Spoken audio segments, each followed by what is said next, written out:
Good morning to all students, welcome to in my chemistry class. कल हम लोगों ने फेराडे का प्रथम नियम पढ़ा था। आज हम लोग फेराडे का द्वितीय नियम पढ़ने के लिए जा रहे हैं। मैंने आपको कल कहा था कि फेराडे के दो नियम होते हैं, प्रथम नियम और एक होता है द्वितीय नियम। प्रथम नियम हम कल पढ़ चुके हैं और द्वितीय नियम के बारे में आज हम बात करेंगे। फेराडे का द्वितीय नियम क्या कहता है, देखो आपके पास में ये वापस से यही दो पात्र हैं। प्रथम नियम और द्वितीय नियम में एक मेजर डिफरेंस आपका ये माना जाएगा कि प्रथम नियम में आपके अलग अलग सेल नहीं थे, एक ही सेल था, डेनियल सेल, और द्वितीय नियम में क्या होंगे, दो अलग अलग सेल हो जाएंगे। यहाँ पर विद्युत अपघटन के दो अलग अलग सेल हमको नजर आएंगे। ये सबसे बड़ा फर्क है प्रथम और द्वितीय नियम। ये वापस से हमने दो इलेक्ट्रोड लगा दिए,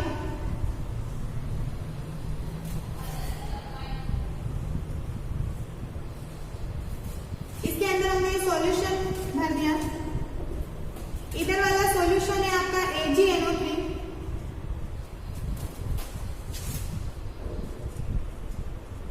और इधर वाला सॉल्यूशन है आपका कॉपर सल्फेट।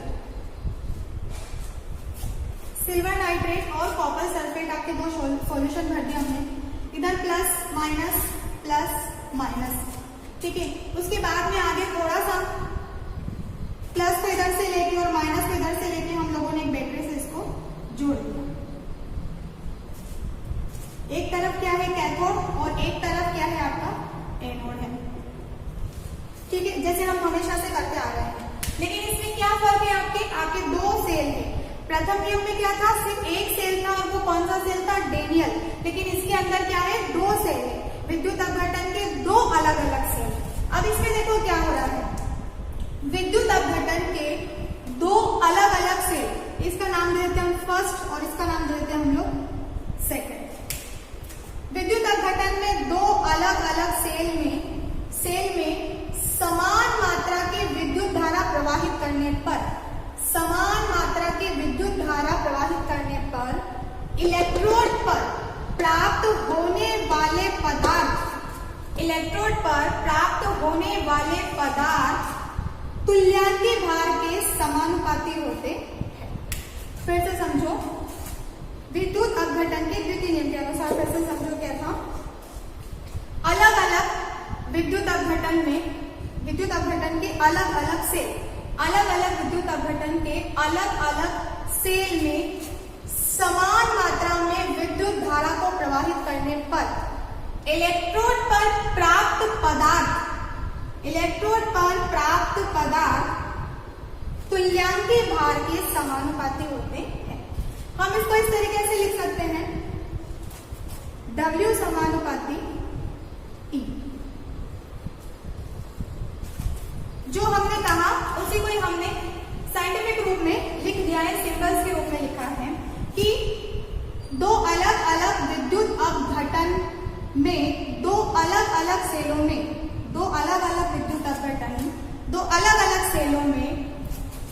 समान मात्रा में विद्युत धारा प्रवाहित करने पर इलेक्ट्रोड पर प्राप्त पदार्थ उसके तुल्यांकी भार के समानुपाती होते हैं। इलेक्ट्रोड पर प्राप्त पदार्थ, W क्या है, प्राप्त पदार्थ उसके तुल्यांकी भार, ये क्या है, तुल्यांकी भार के समानुपाती होता है, ठीक है। अब इसको हम थोड़ा सा परिभाषित रूप से लिख देते हैं। अलग अलग विद्युत अपघटन के अलग अलग सेल में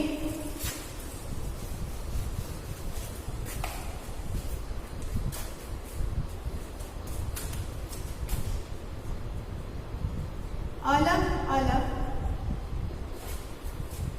विद्युत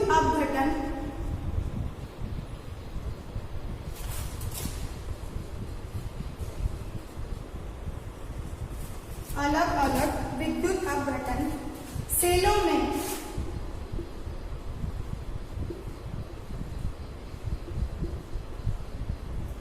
समान मात्रा में विद्युत धारा प्रवाहित करने पर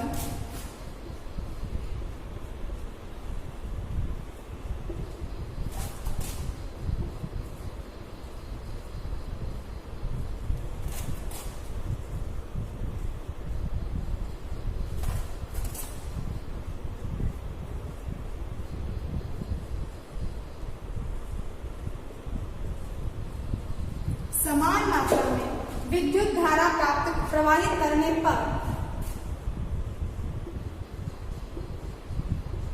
इलेक्ट्रोड पर प्राप्त होने वाले पदार्थ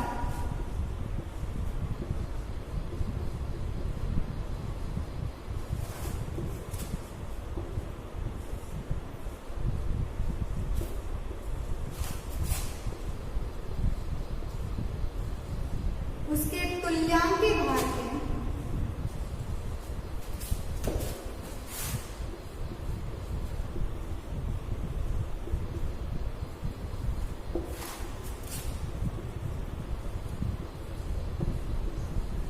समानुपाती होते हैं।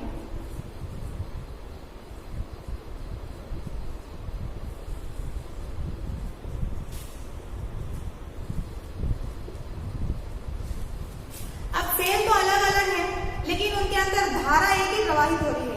अगर ये दो सेल है हमारे पास में, एक सेल ये है और एक सेल ये है, ये दो अलग अलग सेल है। यहाँ पर हमने एक बैटरी को कनेक्ट कर दिया था, एक तरफ माइनस को उधर से प्लस को लेके, ठीक है। अब सेल तो दो अलग अलग है, लेकिन धारा तो दोनों में समान मात्रा में ही प्रवाहित हो रही है ना। तो अगर समान मात्रा में धारा को प्रवाहित करने पर, विद्युत धारा को प्रवाहित करने पर इलेक्ट्रोड पर जो पदार्थ प्राप्त होता है वो उसके तुल्यांकी भार के समानुपाती होता है, अर्थात W समानुपाती E।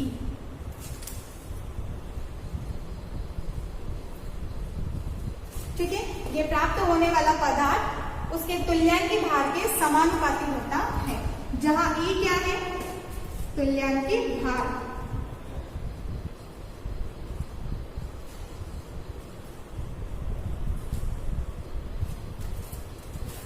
और फेराडे के प्रथम नियम में क्या था?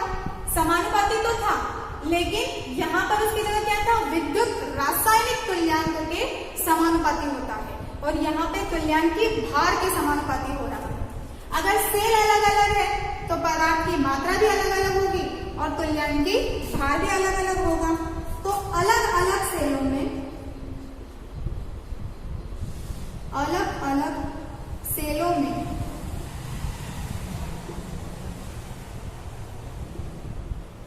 इलेक्ट्रोड पर प्राप्त होने वाले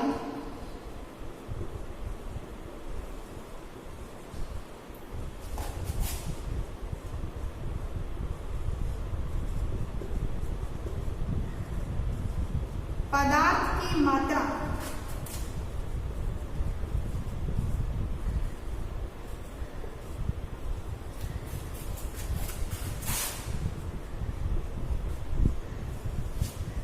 W1 व W2 है। अगर पदार्थ की मात्रा W1 व W2 है तो तुल्यांकी भार भी क्या हो जाएगा? E1 और E2। तो तुल्यांकी भार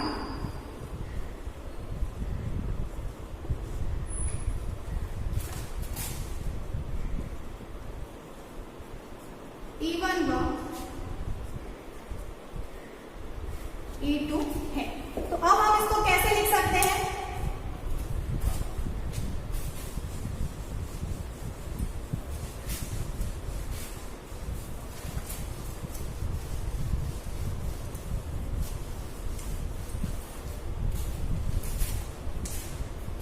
हम इसको कैसे लिख सकते हैं? W1 upon E1 is equal to W2 upon में E2। अब इन दोनों का अपन ऐसे केची गुणा कर देते हैं, तो हम इसको कैसे लिख सकेंगे? W1 E2 बराबर W2 E1।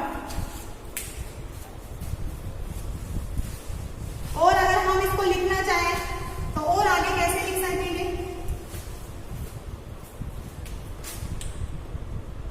W1 upon W2 is equal to E1 upon E2।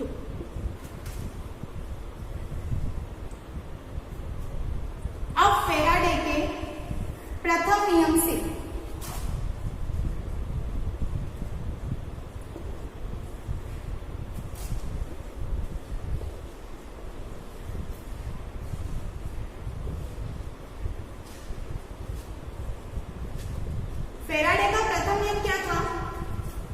कि किसी भी सेल में विद्युत धारा प्रवाहित करने पर इलेक्ट्रोड पर प्राप्त पदार्थ उसके आवेश के उसके तुल्यांक के समानुपाती होते हैं। मतलब यहाँ पर पदार्थ जो थे वो किसके समानुपाती थे? जेड के समानुपाती थे। और हमारा जेड क्या था फैराडे के प्रथम नियम में?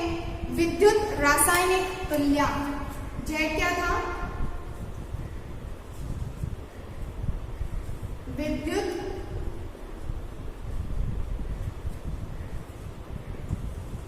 रासायनिक तुल्यांक। अब इस W की जगह मैं ये मान रख सकती हूँ। W बराबर क्या था? ZIT ये था, जिसमें Z हमारा विद्युत रासायनिक तुल्यांक, I थी हमारी विद्युत धारा, एम्पियर धारा, और T क्या था? हमारा समय, जो हमने सेकंड में लिया था। अब मैं इसकी जगह ये मान रख सकती हूँ W1, तो यहाँ क्या हो जाएगा? Z1 IT। W2 तो क्या हो जाएगा? Z2 IT। ठीक है,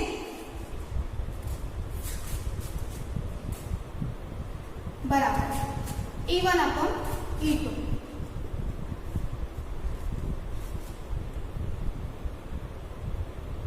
ये IT से ये IT गया, बचा क्या हमारे पास? Z1 अपॉन Z2 बराबर E1 अपॉन E2। इसको मैं किस तरीके से लिख सकती हूँ? देखो, Z समानुपाती E,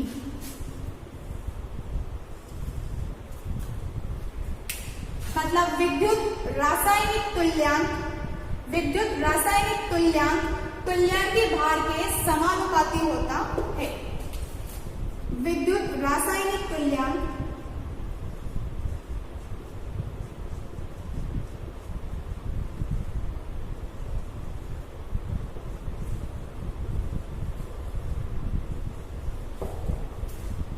तुल्यांकी भार के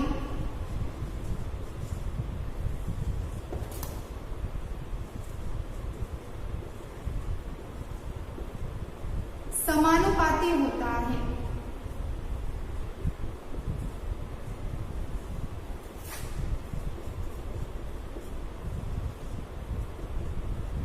ये था हमारा फैराडे का द्वितीय नियम। एक बार रिवीजन कर लेते हैं। फैराडे का द्वितीय नियम क्या था? अलग अलग विद्युत अपघटन सेल में, अलग अलग सेल के हमारे अलग अलग है, अलग अलग विद्युत अपघटन सेल में अगर हम समान मात्रा की धारा को प्रवाहित करते हैं, समान मात्रा की विद्युत धारा को प्रवाहित करने पर इलेक्ट्रोड पर प्राप्त होने वाले पदार्थ उसके तुल्यांकी भार के समानुपाती होते हैं। तो हमने मान लिया कि अगर मान दो अलग अलग सेल हैं तो पदार्थ की मात्रा मान लिया हमने W1 और W2 और तुल्यांकी भार मान लिया हमने E1 और E2। यहाँ पे मान रख दिया, ठीक है। उसके बाद में फैराडे का प्रथम नियम क्या था कि इलेक्ट्रोड किसी भी विद्युत अपघटन सेल में, वहां पर सेल एक ही था और वो सेल था डेनियल सेल, किसी भी विद्युत अपघटन सेल में विद्युत धारा को प्रवाहित करने पर इलेक्ट्रोड पर प्राप्त होने वाले पदार्थ उसके तुल्यांकी भार, उसके विद्युत रासायनिक तुल्यांक या आवेश के समानुपाती होते हैं, ठीक है। तो फैराडे के प्रथम नियम से हमने इक्वेशन बनाई और इसको हमने इस तरीके से लिख दिया कि विद्युत रासायनिक तुल्यांक के भार के समानुपाती होता है। ये हो गया हमारा फैराडे का द्वितीय नियम। इसके आगे पढ़ेंगे हम लोग